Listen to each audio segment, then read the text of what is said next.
नमस्कार। तकनीकी खराबी के कारण जो वीडियो था मध्य में रुक गया था। तो देखो यहां से कौन सा पर्सन बन सकता है।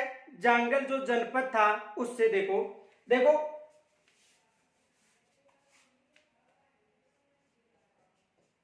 जांगल जनपद, और जांगल जनपद की जो राजधानी थी, जांगल जनपद की जो राजधानी थी वो थी अहिछत्रपुर।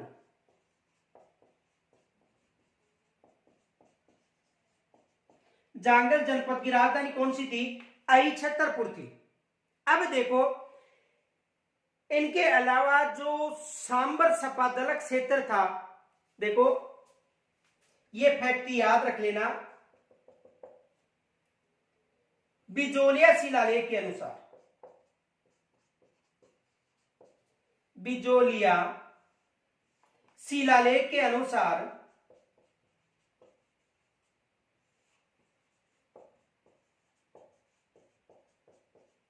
यानी बिजोलिया शिलालेख के अनुसार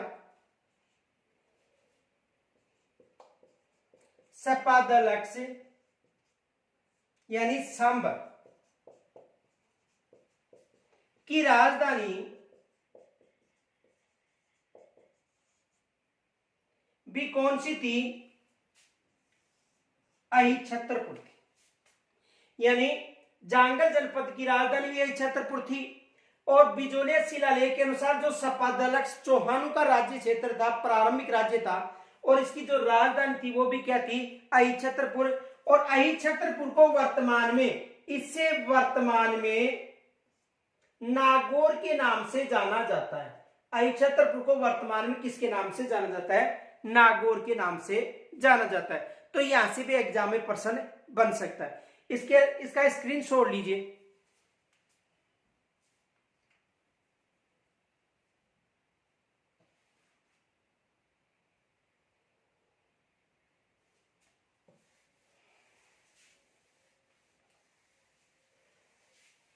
देखो मत्स्य जो जनपद है वहां से भी एग्जाम में प्रश्न बन सकता है। प्रश्न ये बन सकता है,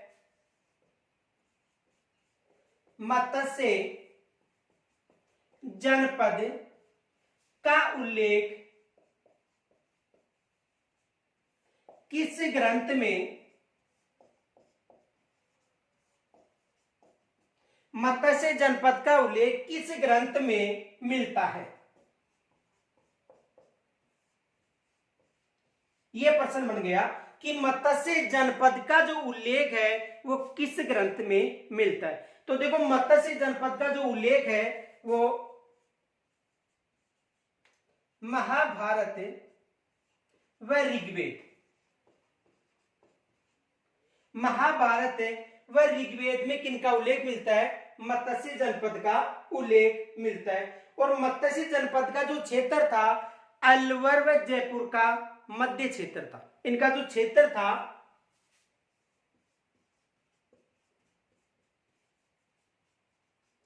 अलवर व जयपुर का मध्य क्षेत्र, इनका जो क्षेत्र था वो कौन सा था? जयपुर व अलवर का मध्य क्षेत्र। अब देखो यहां पर एग्जाम में दो तरह से प्रश्न बनते हैं, यानी इस जनपद से संबंधित दो तरह से प्रश्न बनते। देखो प्रश्न क्या बनता है, एक प्रश्न ये बन सकता है, मत्स्य संघ की राजधानी थी। देखो प्रश्न को ध्यान से समझना, मत्स्य संघ की राजधानी थी। आपको ऑप्शन मिल सकता है जयपुर, अलवर, भरतपुर और सीकर। ये ऑप्शन दे दिया आपको। देखो मत्स्य संघ की राजधानी थी। देखो एग्जाम में जो प्रश्न आते हैं जितने इजी प्रश्न होंगे उतने ही गलत होते हैं, क्योंकि आप ध्यानपूर्वक उसका जो ध्यानपूर्वक है उसको पढ़ते नहीं हो। तो कहने का मतलब मत्स्य संघ की राजधानी थी। अब देखो मत्स्य जनपद समझकर, मत्स्य जनपद की जो राजधानी थी, यानी इस जनपद की जो राजधानी, किस जनपद की, मत्स्य जनपद की, यानी इस जनपद की राजधानी की बात करें तो इसकी राजधानी थी विराटनगर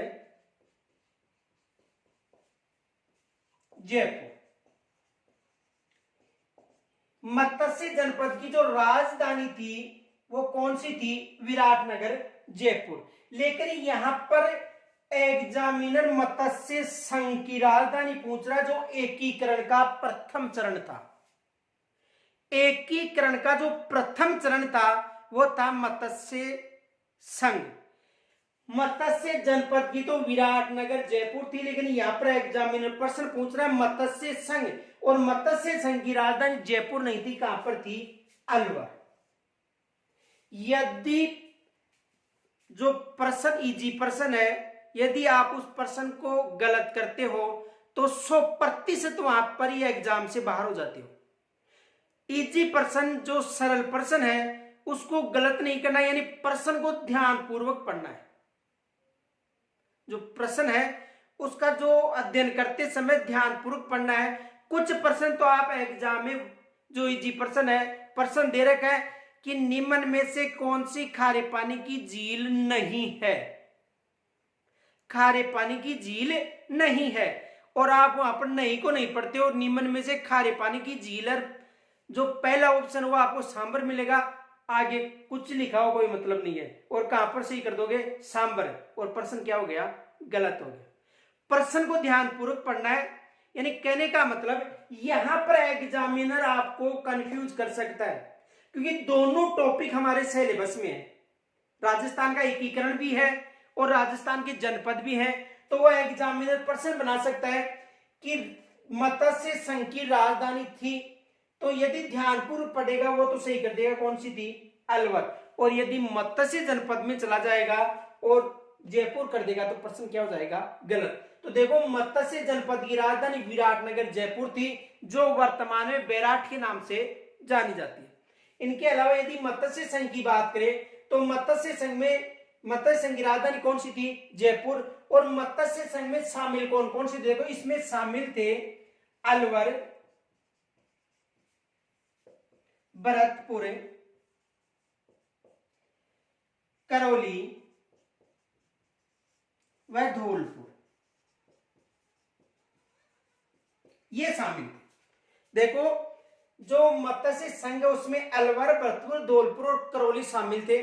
अब देखो कुछ बच्चे हैं वो समझते कम रटते ज्यादा है। एक ट्रिक बना लेते हैं, अलवर का ए हो गया, भरतपुर का बी हो गया, करौली का सी हो गया और धौलपुर का डी हो गया। देखो यहां से प्रश्न गलत कैसे होता है, पहले इसका स्क्रीनशॉट लीजिए।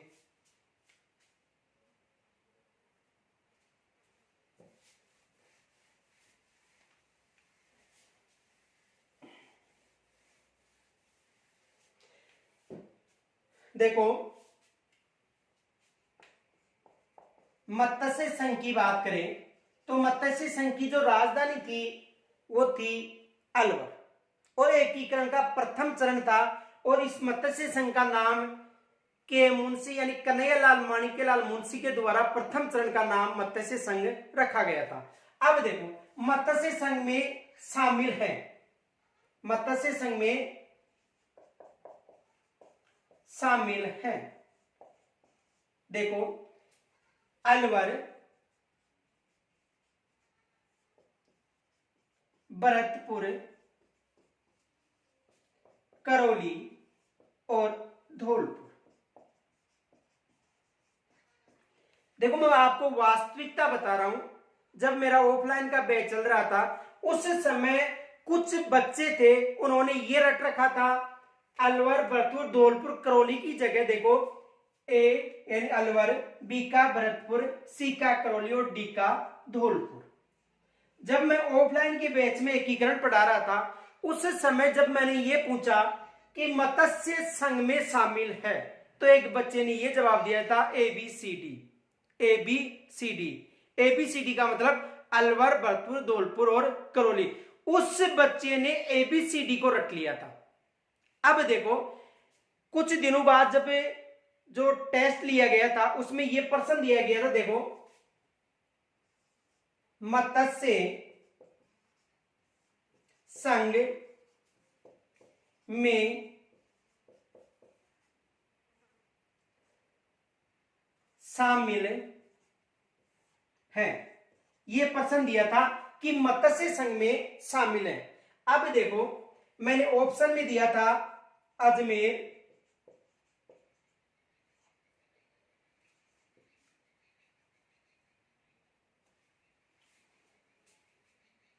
शामिल है। देखो, ए में दिया था अजमेर, बे में दिया था भरतपुर, से में दिया था करौली और द में दिया था धौलपुर। ये मेरा प्रश्न था कि मत्स्य संघ में शामिल है अजमेर, भरतपुर, धौलपुर, करौली। उसके बाद मैंने कूट दिए थे, देखो, ए में दिया था ए, बे, से और द, बी में दिया था बे, से और द, सी में दिया था ए, से और द, और डी में दिया था सभी। डी में कौन सा ऑप्शन दिया था? सभी। अब देखो, यानी अजमेर, भरतपुर, करौली और Dholpur, A B C D. बे में था बे और से और द, यानी कहने मतलब भरतपुर, करौली और धौलपुर। से में था सी में अजमेर, करौली व धौलपुर। और उस बच्चे ने, यानी कहने का मतलब जो ऑप्शन था ए में क्या था? ऑप्शन में ए, बे, से और द, क्योंकि उन्होंने ये रट रखा था ए अजमेर का मतलब क्या हो गया? ए। भरतपुर का मतलब क्या हो गया? बी। करौली का मतलब सी और धौलपुर का मतलब डी। उन्होंने क्या रट रखा था? ए, बी, सी और डी। और उस बच्चे का ये प्रश्न क्या हो गया था? गलत, क्योंकि अलवर ए और अजमेर भी ए। तो कहने का मतलब कि जो राजस्थान संबंधी जो इतिहास, कला, संस्कृति और भूगोल है उसको रटो मत, समझने की कोशिश करो। यदि आप समझकर प्रश्न को हल करते हो तो 100% है कि 6 माह की तैयारी काफी है और 6 माह की तैयारी में आप सफलता प्राप्त कर सकते हो। आप लगभग 80-85% अंक ला सकते हो। तो वहां पर जो प्रश्न है उसको समझना है, ध्यान पूर्वक समझना है। ये नहीं है कि प्रश्न का उत्तर देगा और ए बी सी डी, तो ए बी सी डी का मतलब यहां पर अलवर की जगह क्या मिल गया आपको? अजमेर भी मिल सकता है। तो देखो, मत्स्य संघ में शामिल है अलवर, भरतपुर, धौलपुर, अलवर, भरतपुर, धौलपुर और करौली। ये विशेष याद रखना आपको। तो यहां तक समझ में आ गया होगा। तो ये भी प्रश्न बन सकता है, यहां तक स्क्रीनशॉट लो।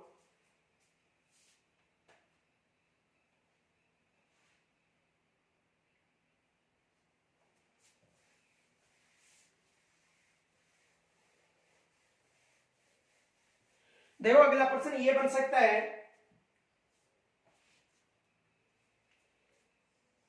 किस जनपद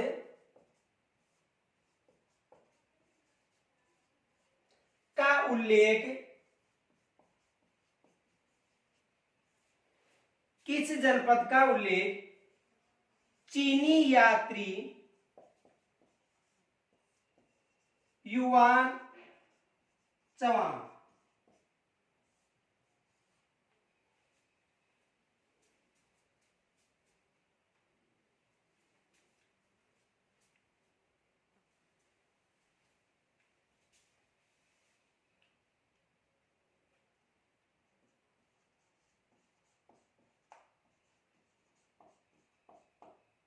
युवान चौहान ने अपने ग्रंथ में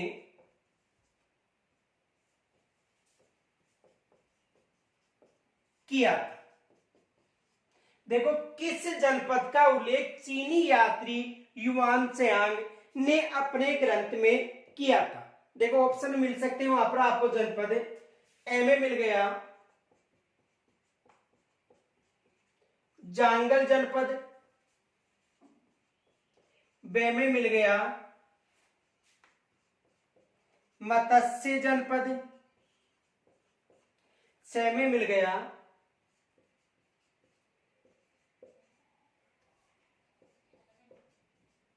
सूरसेन जनपद, और दे में मिल गया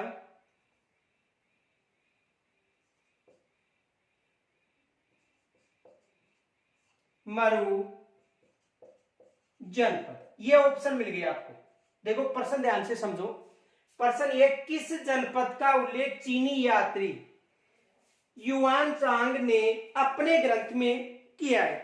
ऑप्शन मिल गए जांगल जनपद, मत्स्य जनपद, सूरसेन जनपद और मरु जनपद। तो देखो जो मत्स्य जनपद है, कौन सा जनपद? मत्स्य जनपद। इस जनपद का जो उल्लेख है वो चीनी यात्री युआन त्सांग ने अपने ग्रंथ में किया था। देखो कक्षा 6, 7 और 8 से डीपली प्रश्न बन सकते हैं, बारीकी के प्रश्न बन सकते हैं। जितने भी प्रश्न बनेंगे उनका हल हम आपको यहाँ पर कराएंगे।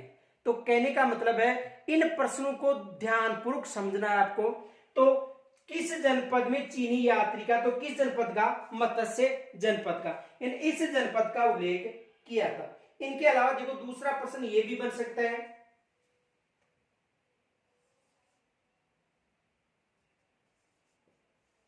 बयाना प्रशस्ति में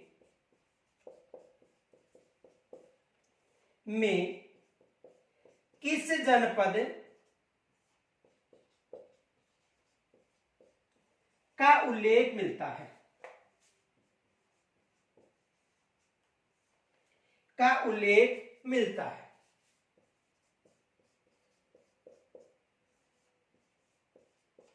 यानी बयाना प्रशस्ति में किस जनपद का उल्लेख मिलता है? दूसरा प्रश्न ये भी बन सकता है। अब देखो बयाना प्रशस्ति में ये चारों ऑप्शन मिल गए आपको। मान लो कि जांगल जनपद का उल्लेख मिलता है, या मत्स्य जनपद का, या सूरसेन जनपद का, या मरु जनपद का। तो बयाना प्रशस्ति में किस जनपद का उल्लेख मिलता है? तो बयाना प्रशस्ति में सूरसेन जनपद,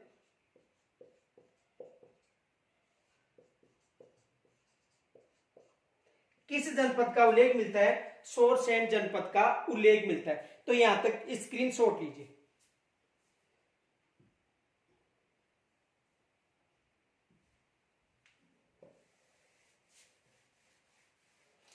देखो इस जनपद से यह भी प्रश्न बन सकता है कि सूरसेन जनपद की राजधानी थी।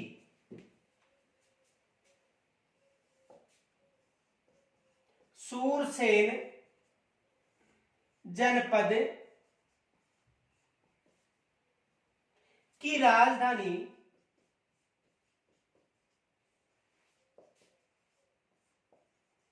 सूरसेन जनपद की राजधानी थी।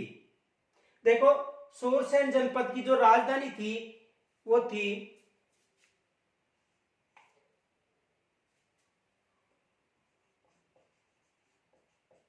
मथुरा।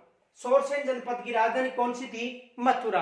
तो देखो ये साधारण प्रश्न है, लेकिन यदि आप इनको ध्यानपूर्वक अध्ययन नहीं करोगे तो यहां से आपका जो प्रश्न वो गलत भी हो सकता है।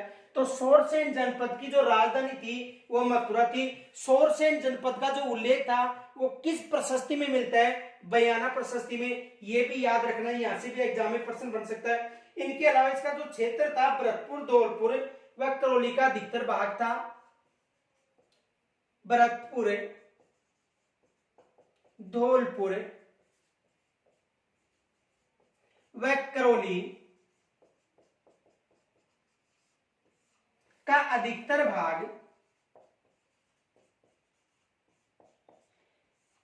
भाग या क्षेत्र किसमें शामिल था? सूरसेन जनपद में शामिल था। एक तो भरतपुर क्षेत्र था, धौलपुर क्षेत्र था और करौली का अधिकतर क्षेत्र किसमें शामिल था? शोरसेन जनपद में शामिल था। इनके अलावा देखो जो यूनानी योद्धा था सिकंदर, तो यूनानी जो योद्धा सिकंदर के समय इस जनपद का उल्लेख मिलता है। किस जनपद का? शोरसेन जनपद का। देखो प्रश्न क्या बन सकता है? प्रश्न ये बन सकता है,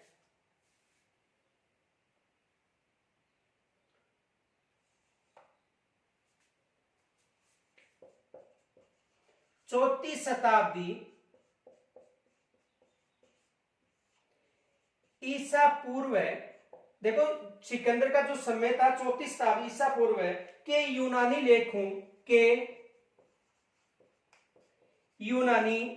लेखकों ने सिकंदर महान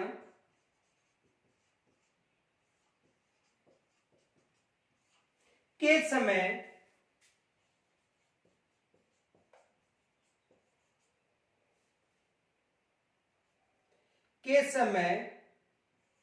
में किस जनपद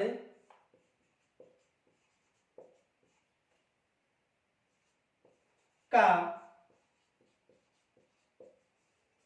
उल्लेख किया था? देखो यानी चौथी शताब्दी ईसा पूर्व यूनानी जो मकदूनिया का शासक था सिकंदर महान के समय में किस जनपद का उल्लेख मिलता है? यह प्रश्न बन गया। या सिकंदर महान का जो शासन काल था उस समय किस जनपद का उल्लेख किया गया था यूनानी लेखकों के द्वारा? तो किस जनपद का?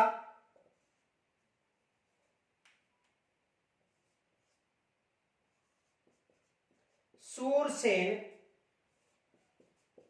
जनपद। तो ये भी एग्जाम में प्रश्न बन सकता है। देखो या तो शूरसेन जनपद की राजधानी पूछी जा सकती है, तो इस जनपद की राजधानी कहां पर थी? मथुरा में। या इनके अलावा देखो इनका जो क्षेत्र था भरतपुर, धौलपुर, करौली का अधिकतर क्षेत्र था। और चौथी शताब्दी ईसा पूर्व में यूनानी लेखकों ने सिकंदर महान के समय में किस जनपद का उल्लेख किया था? शूरसेन जनपद का उल्लेख किया था। यह भी प्रश्न बन सकता है, स्क्रीनशॉट लीजिए।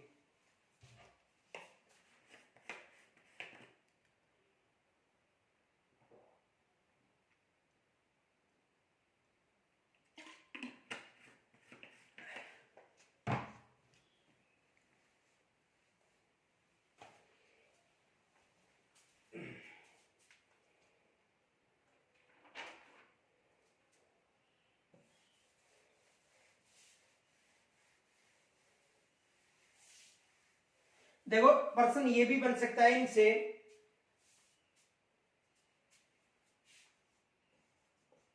अर्जुन नायन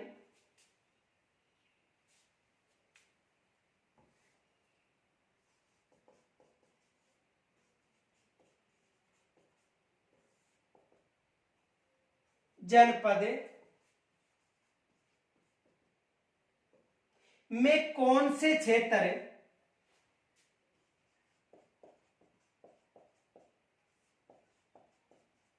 शामिल था? ये प्रश्न बन गया एग्जाम में। देखो अर्जुनयान जनपद में कौन सा क्षेत्र शामिल था? तो देखो इस जनपद में भरतपुर व अलवर, ये दोनों जो क्षेत्र वर्तमान में भरतपुर अलवर यानी भरतपुर जो और अलवर वर्तमान में है वो इस जनपद में अर्जुनयान जनपद में शामिल थे। तो एग्जाम में प्रश्न बन सकता है, यह प्रश्न आ सकता है कि भरतपुर व अलवर क्षेत्र में कौन सा जनपद था या अर्जुनयान जनपद किस क्षेत्र में था? तो भरतपुर व अलवर क्षेत्र में था। और अर्जुनयान के ने मालवों के साथ मिलकर विदेशी जो क्षत्रप थे उनको पराजित किए थे। देखो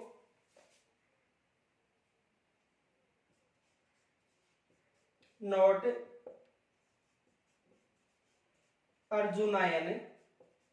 अर्जुनयन जनपद ने मालवों के साथ मिलकर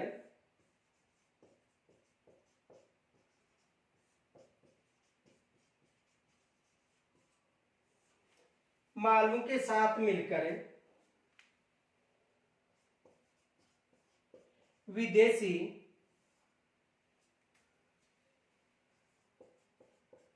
क्षत्रपों को पराजित किया था। यहां से भी प्रश्न बन सकता है। देखो, अर्जुनयान जनपद में कौन कौन से क्षेत्र शामिल थे? एक तो भरतपुर क्षेत्र शामिल था, दूसरा अलवर। दूसरा, अर्जुनयान जनपद ने मालवों के साथ मिलकर जो विदेशी क्षत्रप थे उनको पराजित किया गया था। किनको पराजित किया गया था? जो विदेशी क्षत्रप थे उनको पराजित किया गया था। किनके साथ मिलकर? मालवों के साथ। और क्षत्रप का मतलब है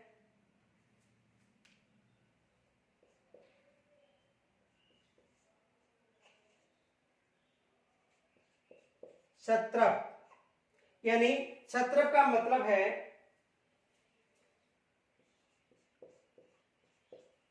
प्रांत का मुखिया या राज्यपाल।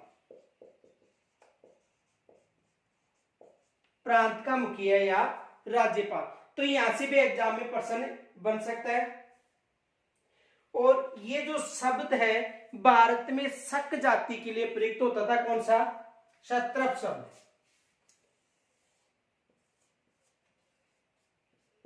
भारत में शक जाति के लिए प्रयुक्त। यहां तक स्क्रीन छोड़ लीजिए।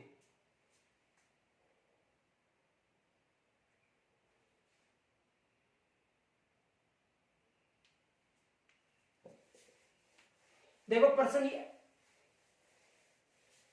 ये प्रश्न भी बन सकता है।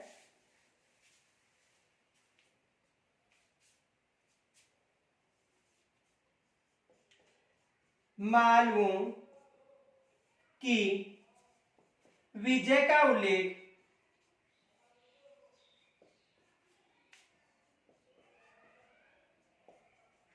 का उल्लेख किसमें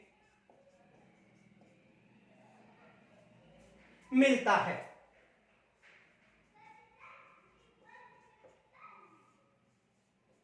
देखो, यह प्रश्न बन गया कि मालवों की विजय का जो उल्लेख है वो किसमें मिलता है, यानी मालवों की विजय का जो उल्लेख है वो किस में मिलता है?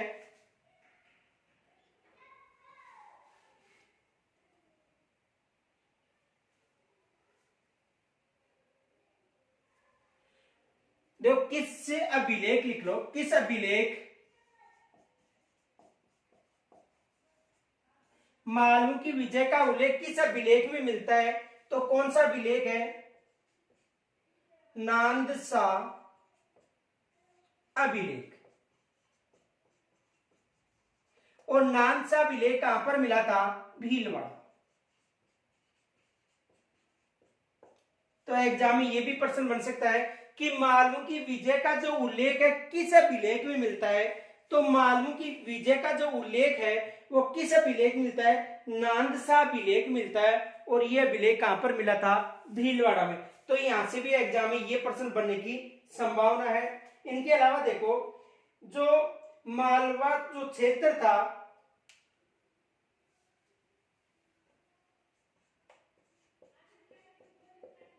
इनकी शक्ति का केंद्र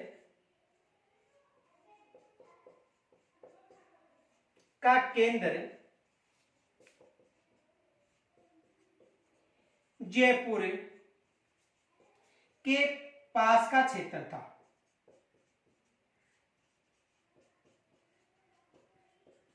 यानी इनकी शक्ति का जो केंद्र था वो जयपुर के पास का क्षेत्र था।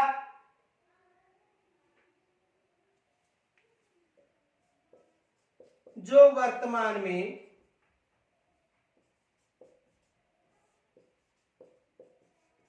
टोंक क्षेत्र है।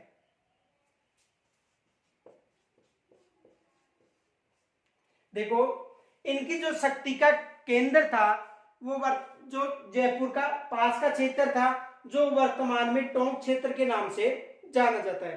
तो देखो, मालवों की विजय का उल्लेख किस अभिलेख मिलता है? नानसा अभिलेख। और यदि बयाना प्रशस्ति की बात करें या बयाना स्तंभ लेख की बात करें तो उसमें कौन सा जनपद का उल्लेख मिला था? सूरसेन जनपद का। लेकिन नानसा यूप अभिलेख में मालवों की विजय का उल्लेख मिलता है और इनकी शक्ति का केंद्र जयपुर के पास का क्षेत्र था, जो वर्तमान में कौन सा क्षेत्र है? टोंक क्षेत्र है। वर्तमान में कौन सा क्षेत्र है? टोंक क्षेत्र है। तो यहां से भी प्रश्न बन सकता है। इनके अलावा देखो दूसरा प्रश्न ये बन सकता है,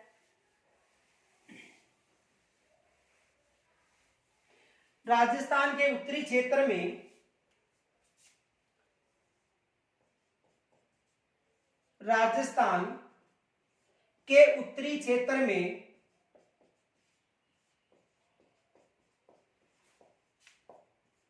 कौन सा जनपद था? यानी राजस्थान के उत्तरी क्षेत्र में कौन सा जनपद था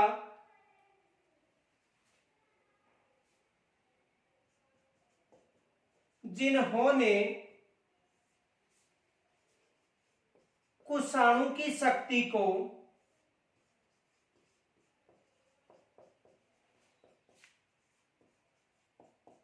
नष्ट किया था?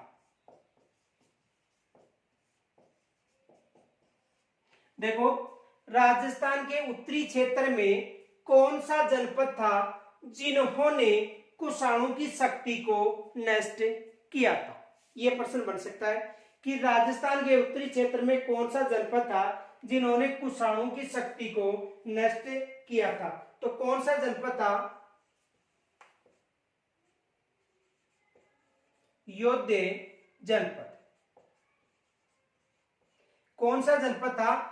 योद्धे जनपद था जिन्होंने कुषाणों की शक्ति को नष्ट किया था। और ये गणतंत्रीय कबीला था। यह एक गणतंत्रीय कबीला था।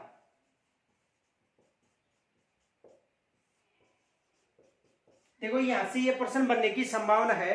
प्रश्न यह बन सकता है कि राजस्थान के उत्तरी क्षेत्र में कौन सा जनपद था जिन्होंने कुषाणों की शक्ति को नष्ट किया था? तो कौन सा जनपद था? योद्धे जनपद। और यह एक गणतंत्रीय जनपद था, कबीला था। यहां तक स्क्रीनशॉट लीजिए।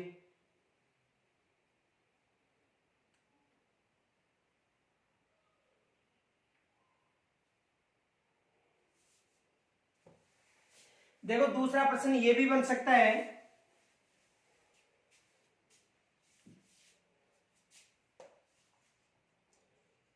जनपदों की शक्ति के नष्ट होने यानी समाप्त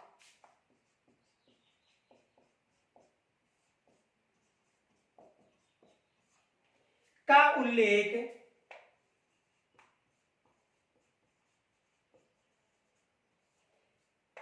किस ग्रंथ में मिलता है? देखो, जनपदों की शक्ति के नष्ट यानी समाप्त होने का जो उल्लेख है वो किस ग्रंथ में मिलता है? तो ये भी प्रश्न बन सकता है कि जनपदों का जो अस्तित्व या जनपदों का जो उल्लेख है किन किन ग्रंथों में, या जो जनपद है उसकी शक्ति का नष्ट होने का जो उल्लेख था, यानी जो जनपद थे उन जनपदों पर गुप्त जो शासक थे उन्होंने उनकी शक्ति को अर्ध शक्ति कर दी थी। उसके बाद जो हूण जाति थी उन्होंने इनकी शक्ति को, संपूर्ण शक्ति को समाप्त कर दिया था। तो जनपदों की शक्ति को नष्ट करने का जो उल्लेख है वो किसमें मिलता है? वरद संहिता में। किसमें मिलता है? वरद संहिता में मिलता है। और यहां से एग्जाम में प्रश्न बनने की संभावना है। प्रश्न बन सकता है कि जनपदों की शक्ति के नष्ट या समाप्त होने का उल्लेख किसमें मिलता है? तो किसमें मिलता है? वरद संहिता में मिलता है। देखो ये फैक्ट याद रखना, नोट,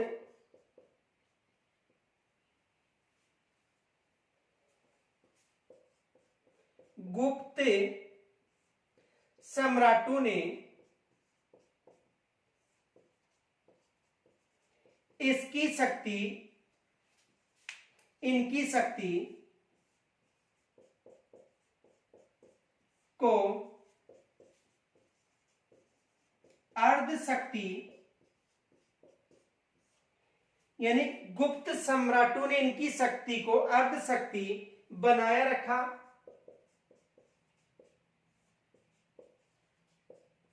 यानी जो गुप्त सम्राट थे उन्होंने जो जनपद थे इनकी शक्ति को अर्ध शक्ति के रूप में या अर्ध शक्ति बनाए रखा। और 5वीं शताब्दी बाद तथा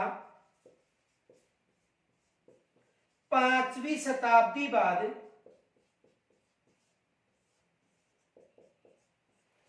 हूण आक्रमणकारियों ने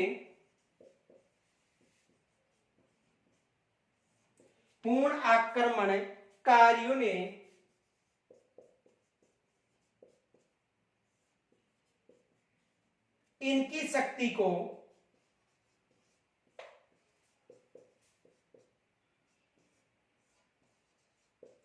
नष्ट कर दिया था या समाप्त कर दिया था। यहां से भी प्रश्न बन सकता है। देखो प्रश्न ये बन सकता है कि जनपदों की शक्ति को समाप्त होने का जो उल्लेख था किसमें मिलता है, वरद संहिता में मिलता है। और गुप्त सम्राटों ने इनकी शक्ति को अर्ध शक्ति के रूप में बनाए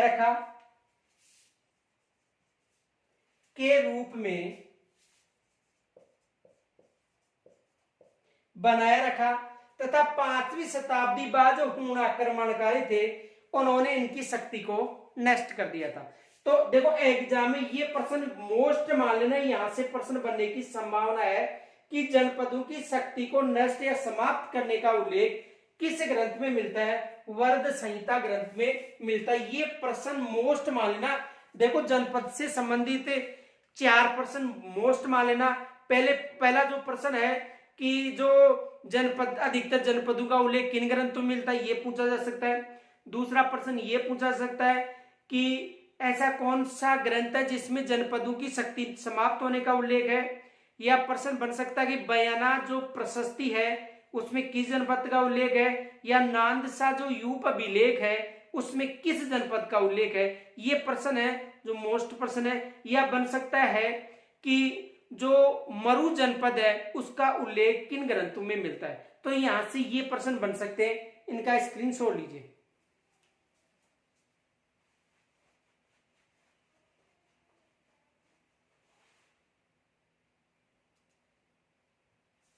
देखो आगे ये प्रश्न बन सकता है,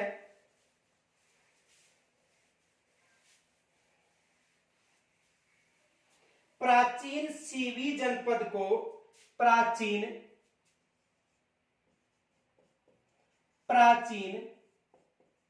सीवी जनपद को किस नाम से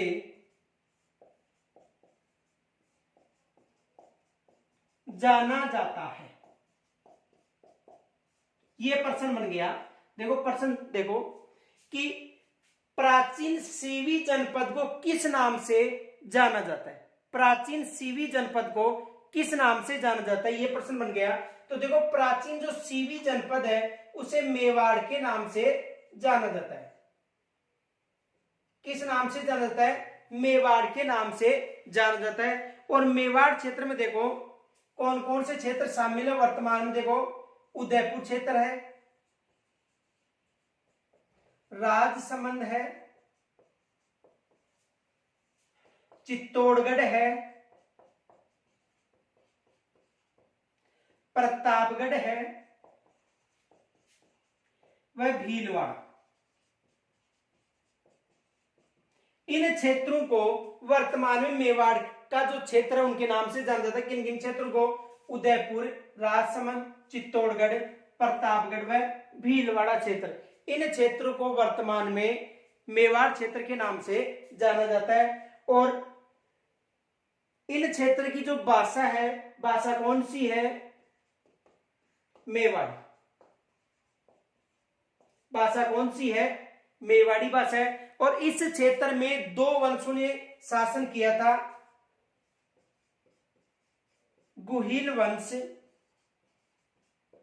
व सिसोदिया वंश।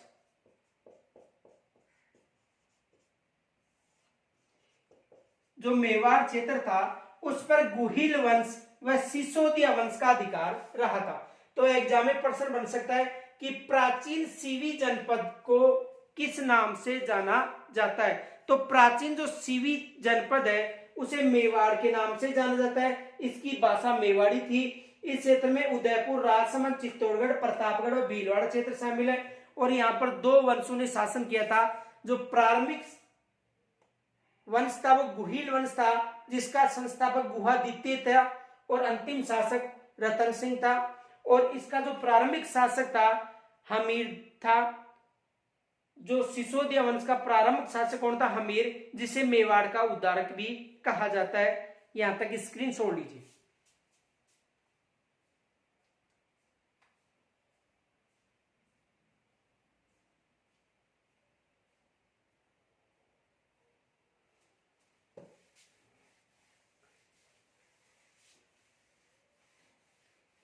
देखो दूसरा प्रश्न ये बन सकता है,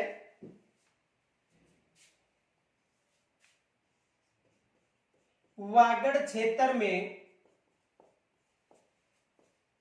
शामिल है। दूसरा प्रश्न ये बन सकता है कि वागड़ क्षेत्र में शामिल है। तो वागड़ क्षेत्र में देखो डूंगरपुर व बांसवाड़ा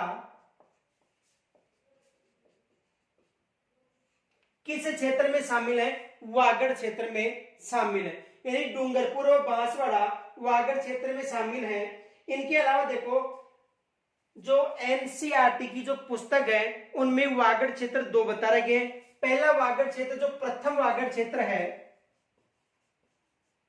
उसमें बता रखा है डूंगरपुर व बांसवाड़ा। और जो द्वितीय वागड़ क्षेत्र है उसमें पिलानी के पास नरड़, द्वितीय वागड़ क्षेत्र पिलानी के पास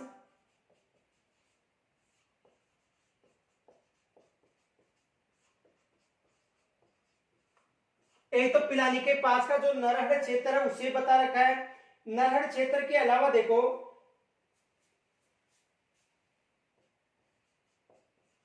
भादरा, नोहर। देखो जो वागड़ क्षेत्र में शामिल है उसमें एक तो डूंगरपुर और बांसवाड़ा क्षेत्र प्रथम बता रखा है एनसीईआरटी पुस्तक में। दूसरा जो वागड़ क्षेत्र बता रखा है उसमें देखो पिलानी के पास नरहड़ क्षेत्र बता रखा है, भादरा बता रखा है, नोहर बता रखा है तथा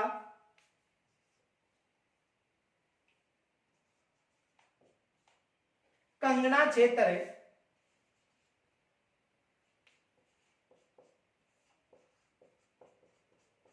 बता रखा है। देखो वागड़ क्षेत्र में शामिल है तो एनसीईआरटी की जो पुस्तक है उनमें दो क्षेत्रों को बता रखा है।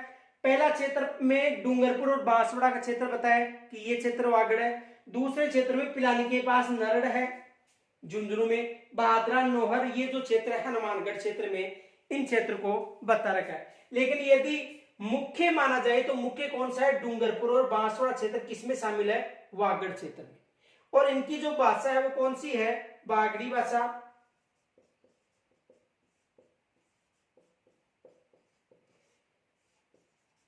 ये इनकी भाषा है। तो देखो वागड़ क्षेत्र में शामिल है कौन कौन से क्षेत्र शामिल है? यानी कहने का मतलब डूंगरपुर व बांसवाड़ा जो क्षेत्र है किसमें शामिल है? वागड़ क्षेत्र में। और इनकी जो भाषा या बोली है, भाषा या बोली वो कौन सी है? वागड़ी। लेकिन मुख्यतः किसे माना जाता है वागड़ क्षेत्र में? डूंगरपुर और बांसवाड़ा। डूंगरपुर और बांसवाड़ा को वागड़ क्षेत्र में माना जाता है। अब यहां से देखो एग्जाम में प्रश्न बन सकता है, ध्यान से सुनना। प्रश्न क्या है देखो, डूंगरपुर, देखो पहले तो यहां तक स्क्रीन छोड़ लीजिए। देखो यहां से प्रश्न क्या बनते हैं, देखो दो प्रश्न बनते हैं यहां से। पहला प्रश्न तो ये बनता है, डूंगरपुर व बांसवाड़ा के क्षेत्र को किस नाम से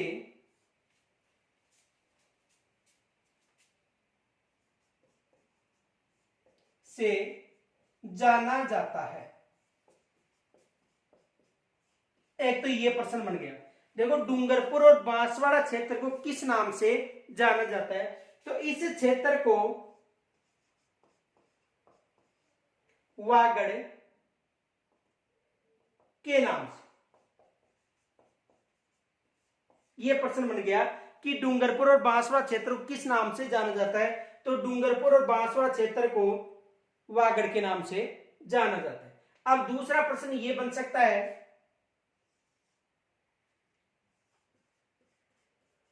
डूंगरपुर व बांसवाड़ा का मध्यवर्ती क्षेत्र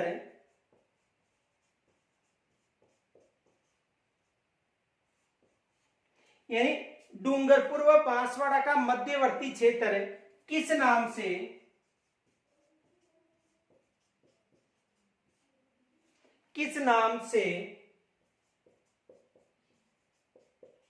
जाने जाते हैं। यह प्रश्न बन गया कि डूंगरपुर और बांसवाड़ा का जो मध्यवर्ती क्षेत्र है वो किस नाम से जाना जाता है, तो इन दोनों का जो मध्यवर्ती क्षेत्र वो किस नाम से जाना जाता है, मेवल के नाम से। किस नाम से जाना जाता है, मेवल। तो देखो डूंगरपुर और बांसवाड़ा क्षेत्र वागड़ क्षेत्र है और इनका जो मध्यवर्ती क्षेत्र है उसे मेवल के नाम से जाना जाता है। ये प्रश्न 2 बार आ चुका है, राजस्थान पुलिस और पटवार भर्ती परीक्षा में ये प्रश्न आ चुका है कि डूंगरपुर और बांसवाड़ा का मध्यवर्ती क्षेत्र, और सबसे पहले ऑप्शन में वहां पर मिलेगा आपको वागड़, लेकिन किस नाम से जाना जाता है, मेवल के नाम से जाना जाता है। स्क्रीन छोड़ लीजिए।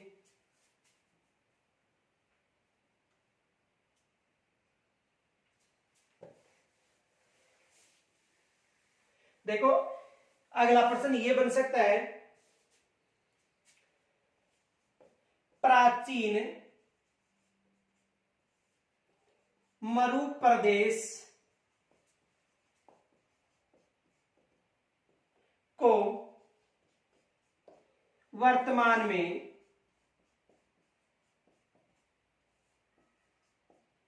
किस नाम से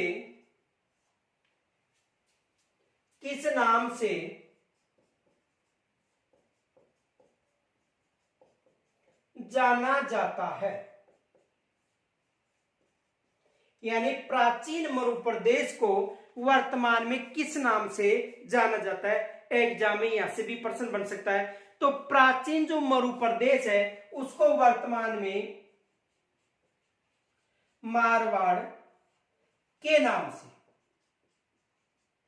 किस नाम से जाना जाता है, वर्तमान में मारवाड़ के नाम से जाना जाता है। और इस क्षेत्र पर पहले गुर्जर प्रतिहारों ने शासन किया था और उसके बाद राठौड़ों ने यहां पर शासन किया था। देखो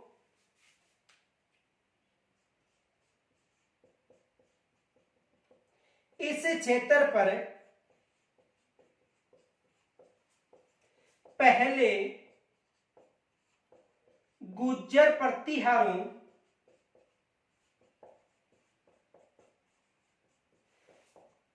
का शासन था,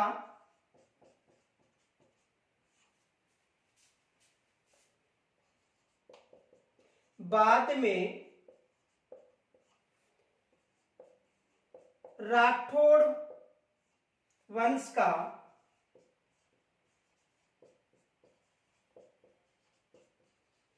अधिकार हो गया था। पहले किनका अधिकार था इन क्षेत्र पर, यानी पहले गुर्जर प्रतिहारों का अधिकार क्षेत्र था, और उसके बाद इस प्रांत पर मारवाड़ पर राठौड़ जो वंश थे उनका अधिकार हो गया था।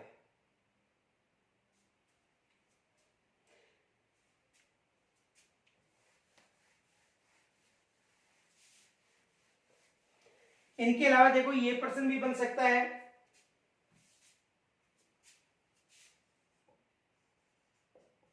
आधुनिक कोटा व बूंदी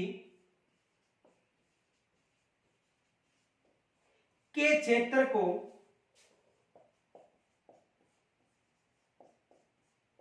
किस नाम से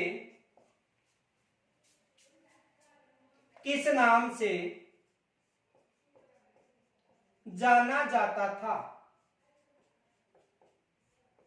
यानी जो आधुनिक कोटा व बूंदी क्षेत्र है उसे किस नाम से जाना जाता था, तो ये भी प्रश्न बन सकता है।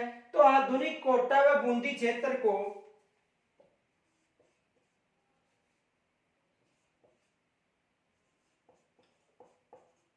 हाड़ौती के नाम से जाना जाता है। तो आधुनिक कोटा व बूंदी क्षेत्र को किस नाम से जाना जाता है, हाड़ौती के नाम से जाना जाता है। और इस क्षेत्र पर प्राचीन समय में मीना जाति का अधिकार था। देखो प्राचीन समय में यहां पर मीणाओं का अधिकार था।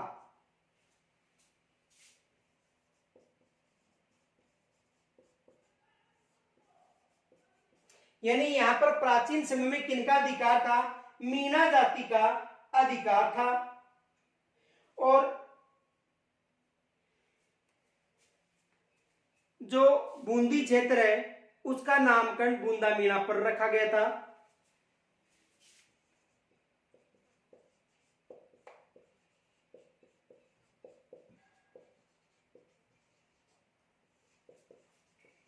बूंदा मीणा, यानी बूंदी क्षेत्र का नामकरण किसके नाम पर रखा गया था, बूंदा मीणा के नाम पर रखा गया था। और मीणाओं के बाद ये जो क्षेत्र था जो हाड़ौती के जो चौहानों के अधीन हो गया था, हाड़ा चौहान कहा गए थे उनको। तो मीणाओं के बाद इस पर अधिकार किनका हो गया था, चौहानों का।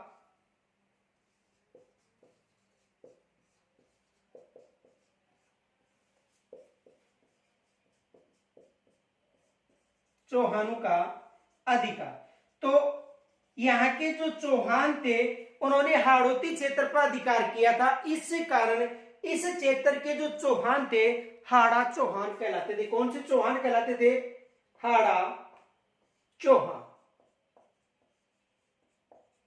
इस क्षेत्र के चौहान थे वो किन नाम से जाने जाते थे, हाड़ा चौहान के नाम से जाने जाते थे। यहां तक स्क्रीनशॉट लीजिए।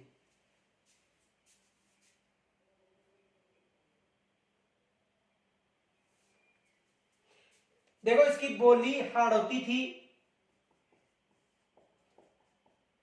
बोली हाड़ौती। देखो आगे,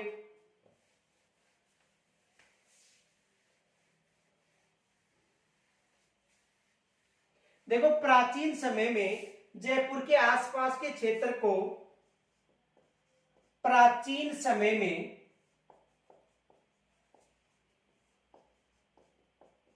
जयपुर के आसपास के क्षेत्र को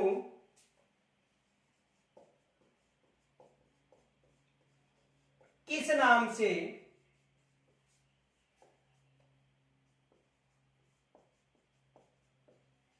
जाना जाता था। देखो प्राचीन समय में जयपुर के आसपास के क्षेत्र को किस नाम से जाना जाता था, तो किस नाम से, ढूंढाड़ के नाम से।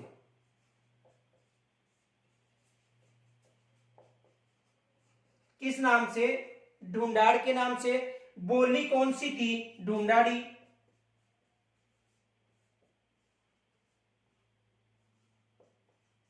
बोली कौन सी थी? ढूंढाड़ी। और सबसे पहले यहां पर मीणाओं ने अधिकार किया, और मीणाओं के बाद गुर्जरों का भी अधिकार था, लेकिन उसके बाद में जो कछवा वंश के जो शासक थे उन्होंने अधिकार किया था। तो सबसे पहले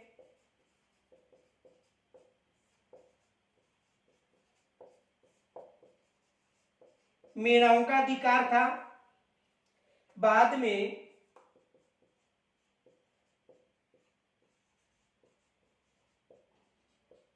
कछवा वंश का अधिकार हो गया था। किस क्षेत्र में? जयपुर के आसपास के क्षेत्र को ढूंढाड़ क्षेत्र के नाम से, बोली ढूंढाड़ी। सबसे पहले मीणाओं का अधिकार था, और बाद में किस वंश ने अधिकार किया था?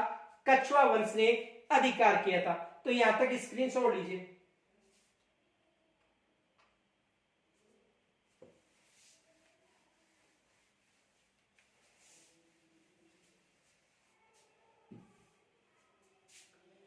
देखो, प्राचीन समय में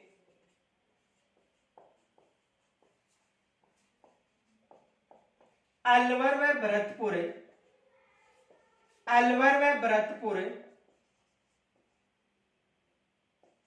को किस नाम से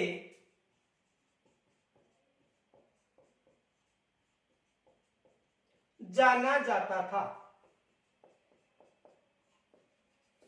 यानी प्राचीन समय में अलवर व भरतपुर को किस नाम से जाना जाता था? मेवात के नाम से।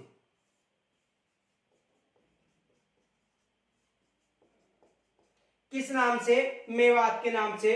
और यहाँ की जो बोली थी वो मेवाती भाषा थी। कौन सी बोली थी? मेवाती। और यहाँ का मेवातियों का प्रसिद्ध जो नायक था हसन खां मेवाती था। बोली मेवाती और नायक था हसन खां मेवाती। नायक कौन था? हसन खां मेवाती। तो प्राचीन समय में अलवर और भरतपुर क्षेत्र को मेवात के नाम से जाना जाता था। और यहाँ का जो नायक था वो कौन था? हसन खां मेवाती। देखो ये विशेष मोस्ट मान लेना, क्योंकि बाबर और सांगा के मध्य जो युद्ध हुआ था, उस युद्ध में हसन खां मेवाती सांगा की तरफ से युद्ध लड़ रहे थे। तो देखो, बाबर व सांगा के मध्य जो युद्ध हुआ था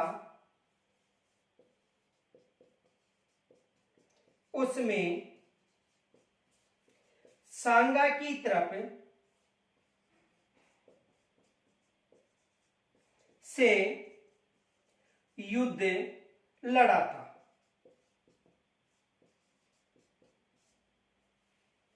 किसकी तरफ से लड़ा था? सांगा की तरफ से लड़ा था। यानी हसन खां मेवाती यहाँ का नायक था। मेवात क्षेत्र की भाषा मेवाती, और प्राचीन समय में अलवर और भरतपुर क्षेत्र को मेवात के नाम से जाना जाता था। और हसन खां मेवाती जो बाबर और सांगा के मध्य जो खानवा का युद्ध हुआ था, उस युद्ध में हसन खां मेवाती सांगा की तरफ से युद्ध लड़े थे। किस युद्ध में? खानवा का जो भरतपुर क्षेत्र में युद्ध हुआ था, और जिसमें बाबर विजय हुए थे और सांगा की मृत्यु हुई थी। स्क्रीनशॉट लीजिए।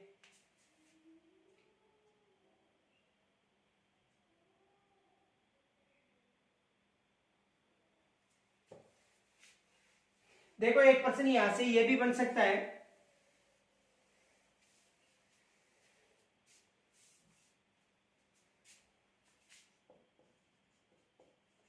जोधपुर के किस भाग को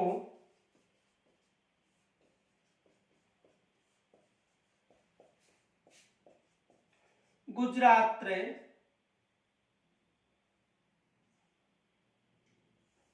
के नाम से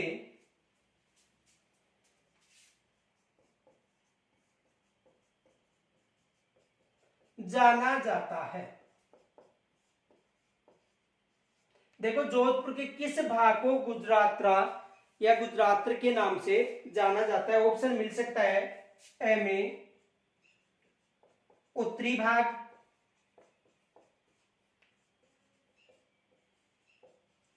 दक्षिणी भाग,